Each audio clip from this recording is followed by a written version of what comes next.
Assalamualaikum warahmatullahi wabarakatuh. Alhamdulillah wassalatu wassalamu ala Rasulillah wa ala alihi wa sahbihi wa man walah ba'd. Alhamdulillah yang kami hormati Bapak Dr. Ahmad Sasra MM, Hafizakumullah. Kesempatan kali ini saya ingin mempresentasikan konsep jiwa dan naluri.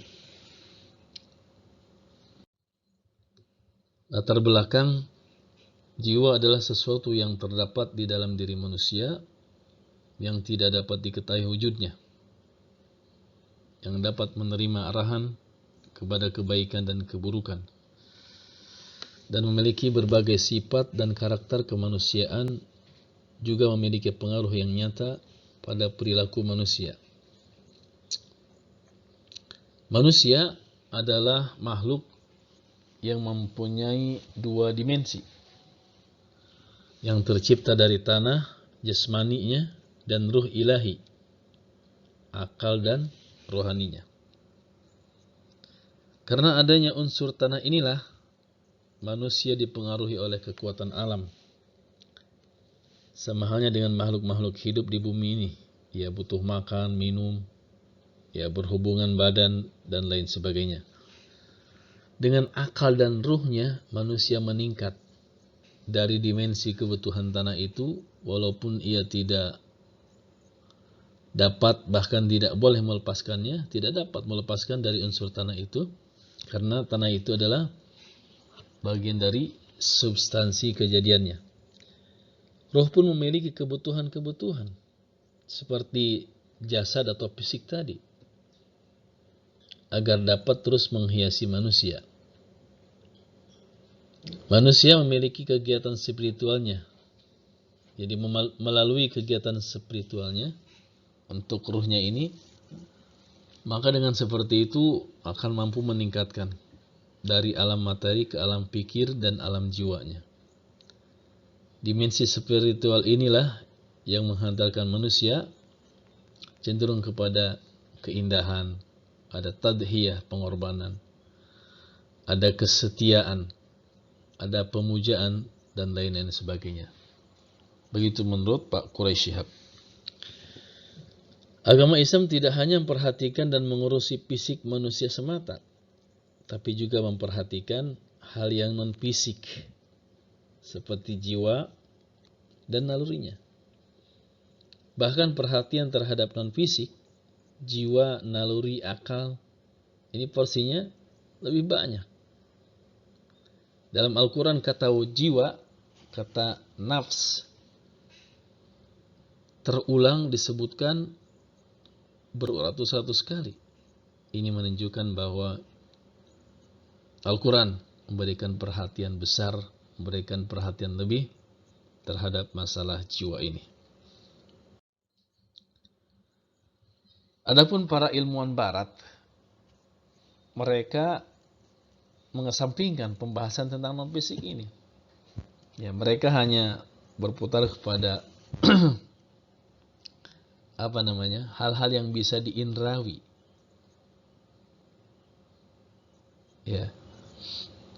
Karena mereka hanya melihat yang nampak saja, yang bisa diindra saja, materialistis semata, dan mereka menganggap masalah ini masih bersifat spekulatif, tidak bisa dibuktikan secara empirik. Jadi mereka itu hanya empiris, rasionalis, gitu.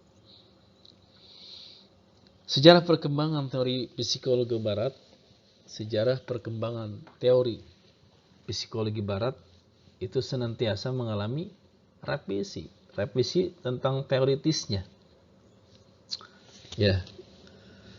Akhirnya mereka menemukan bahwa jiwa berfungsi dinamis, praktis, dan pragmatis.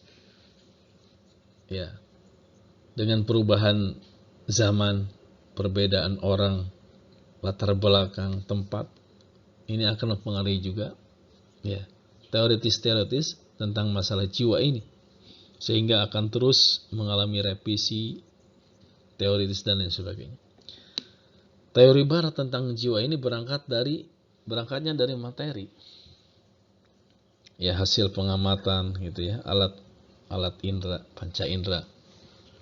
Hasil pengamatan mungkin eksperimen fisika dan lain sebagainya. Rumusan masalah. Dari latar belakang di atas, rumusan masalah dapat disimpulkan 3 ya. Yang pertama, bagaimana konsep jiwa dan naluri dalam perspektif Islam. Yang kedua, bagaimana konsep jiwa dan naluri dalam perspektif Barat. Yang ketiga, bagaimana perbedaan konsep jiwa dan naluri menurut antara Islam dan Barat. Pembahasan. Kita lewat saja ini. Iya. Jiwa. Apa itu jiwa? Ya. Menurut Kamus Besar Bahasa Indonesia, jiwa itu adalah roh manusia yang ada di dalam tubuh dan menyebabkan seseorang hidup. Dalam hal ini, ruh itu bermakna nyawa, ruh manusia. Jiwa juga adalah seluruh kehidupan batin manusia. Itu jiwa, seluruh kehidupan batin manusia yang terjadi dari perasaan, pikiran, angan-angan, dan sebagainya. Ya. Ia berusaha menyelami jiwa istrinya. Gitu. Jadi perasaan-perasaan, angan-angan, dan sebagainya. Jadi jiwa makna yang kedua adalah seluruh kehidupan batin manusia.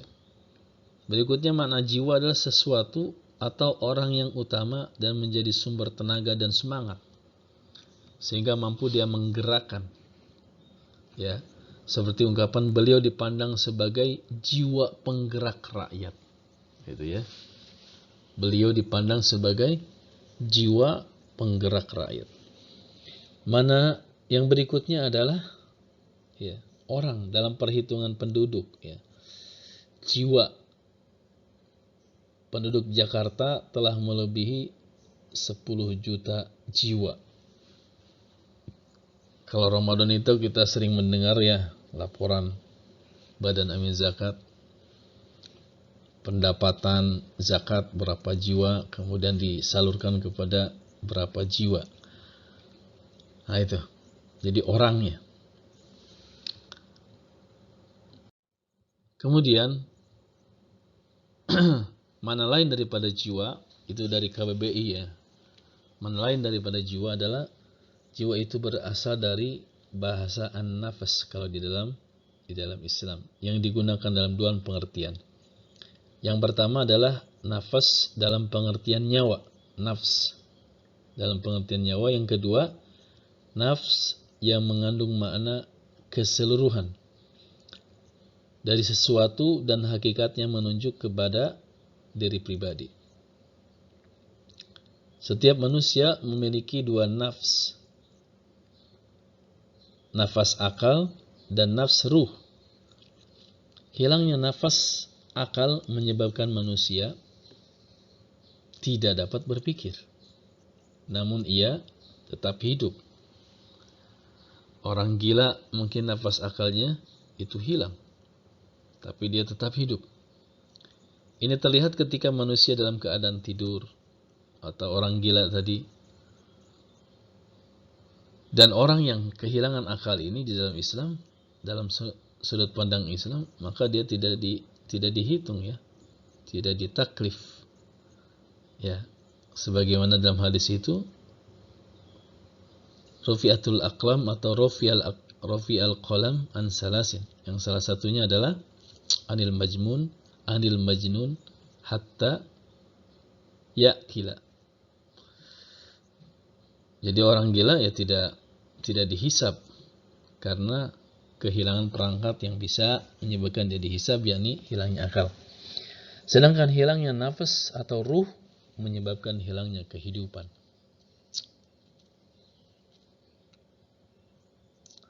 hilangnya kehidupan. Baik, berikutnya adalah kita lihat definisi nafas menurut Ibnu Hazm. Beliau menuturkan bahwa jiwa bukan substansi, tapi adalah non-fisik. Jiwa mempersepsikan semua hal, mengatur tubuh, bersifat efektif, rasional, memiliki kemampuan untuk membedakan, memiliki kemampuan dialog, dan terbebani. Jiwa adalah letak munculnya berbagai perasaan, kesedihan, kebahagiaan, kemarahan, dan sebagainya.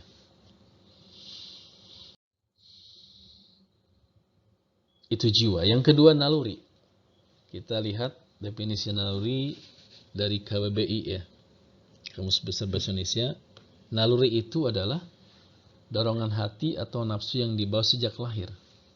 Pembawaan alami yang tidak disadari mendorong untuk berbuat sesuatu atau insting. Ya. Adapun menurut psikologi, naluri itu adalah perbuatan atau reaksi yang sangat majemuk dan tidak dipelajari yang dipakai untuk mempertahankan hidup. Terdapat pada semua jenis makhluk hidup, ya, manusia, hewan, binatang, begitu. Makna lain dari naluri ini adalah serangkaian kegiatan refleks terkoordinasi masing-masing terjadi apabila yang sebelumnya telah diselesaikan. Reaksi yang tidak bergantung pada pengalaman. Reaksi ya, menurut ilmu biologi. Baik. Ya. Dari segi bahasa, kata naluri itu diambil dari kata fitrah ya, kalau dalam bahasa Arab. Ya, kata fitrah itu sendiri terambil dari kata al-fatr yang berarti belahan. Dan dari mana ini lahir makna-makna yang lain, diantaranya penciptaan atau kejadian. Ya. Itu kata fitrah. Ya. Naluri bahasa Indonesianya, bahasa Arabnya fitrah, itu diambil dari kata al-fatr. Sementara pakar mengartikan fitrah itu adalah mencipta sesuatu pertama kali tanpa ada contoh sebelumnya. Karenanya kata tersebut dapat juga dipahami dalam arti asal kejadian atau bawaan sejak lahir. Dengan demikian, fitrah manusia adalah kejadiannya sejak semula atau bawaan sejak lahir. Sedangkan menurut Ibnu Ashur, ya, sebagaimana dikutip oleh Quraisy Shihab, fitrah adalah unsur-unsur dan sistem yang Allah anugerahkan kepada setiap makhluk. Unsur-unsur atau sistem yang Allah anugerahkan kepada setiap makhluk. Fitrah manusia yang diciptakan Allah dalam diri manusia yang terdiri dari naluri dan akal serta jiwa.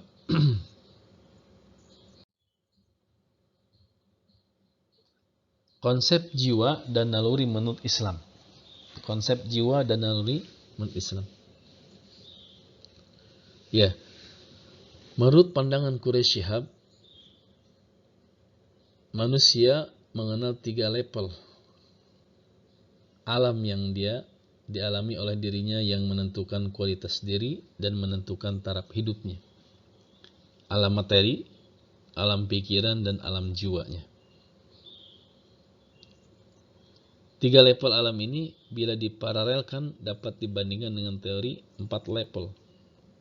Kesadaran,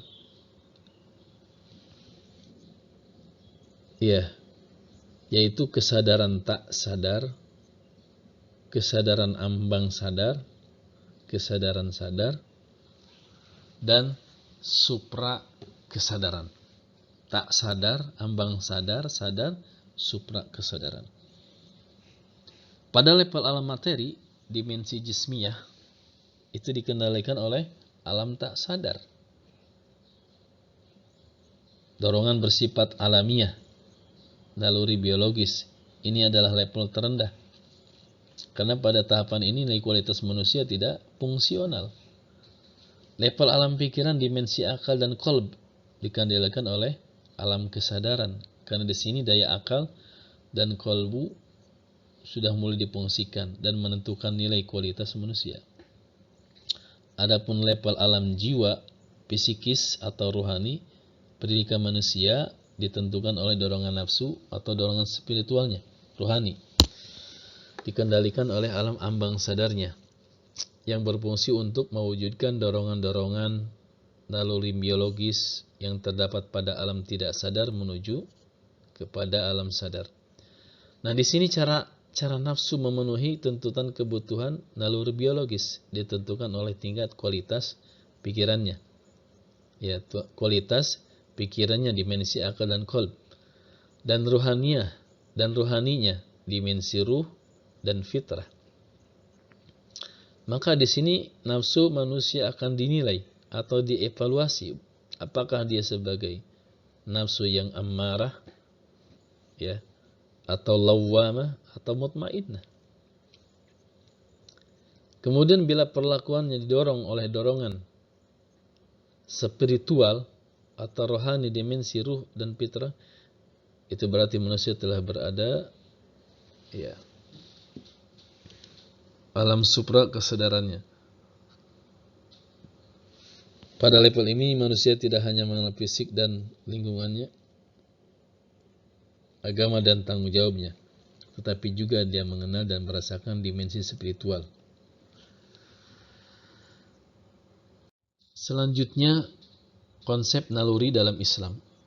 Al-Quran merupakan kitab yang tidak ada keraguan di dalamnya, la raiba fih, sebagai sumber pokok kehidupan yang di dalamnya terdapat hudan linnas, petunjuk, ya, undang-undang serta prinsip-prinsip umum yang menyeluruh.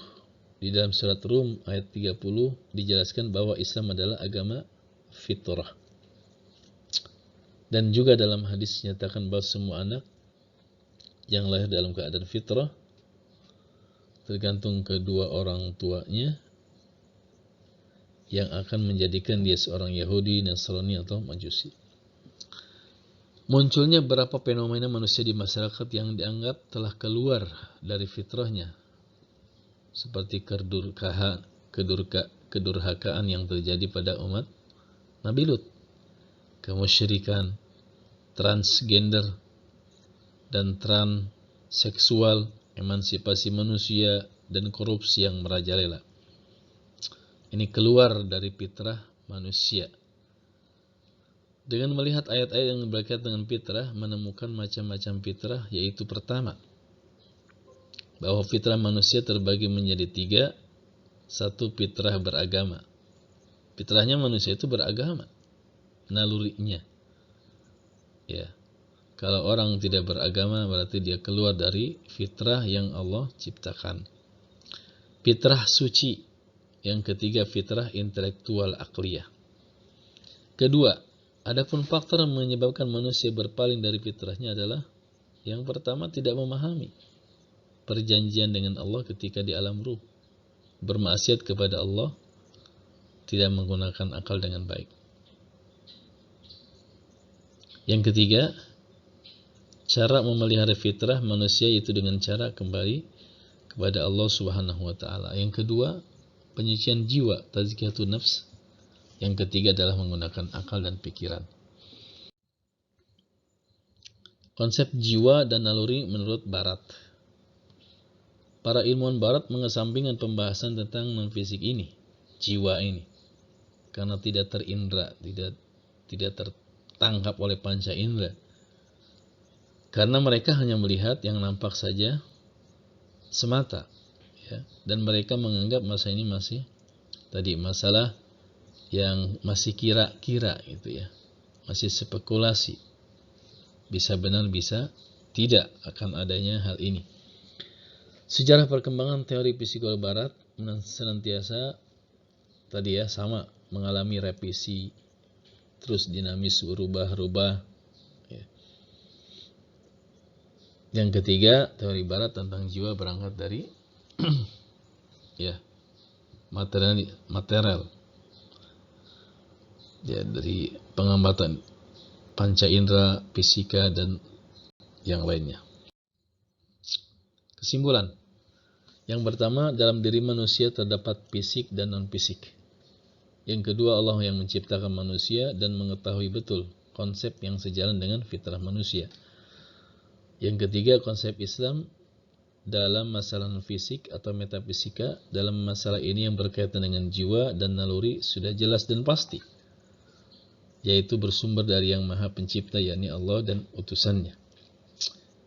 Yang terakhir, konsep Barat dalam masalah jiwa dan naluri bersumber dari pemantauan indrawi atau berdasarkan pengalaman, pengamatan, sehingga akan terus mengalami pergantian, revisi ya sepanjang masa. Yang terakhir adalah daftar pustaka. Ini beberapa yang menjadi referensi dari tulisan ini. Demikian pada terima kasih banyak atas bimbingannya. Aqulu qouli hadza wa astaghfirullah li wa lakum. Subhanakallahumma bihamdika asyhadu an la ilaha illa anta astaghfiruka wa atubu ilaik. Assalamualaikum warahmatullahi wabarakatuh.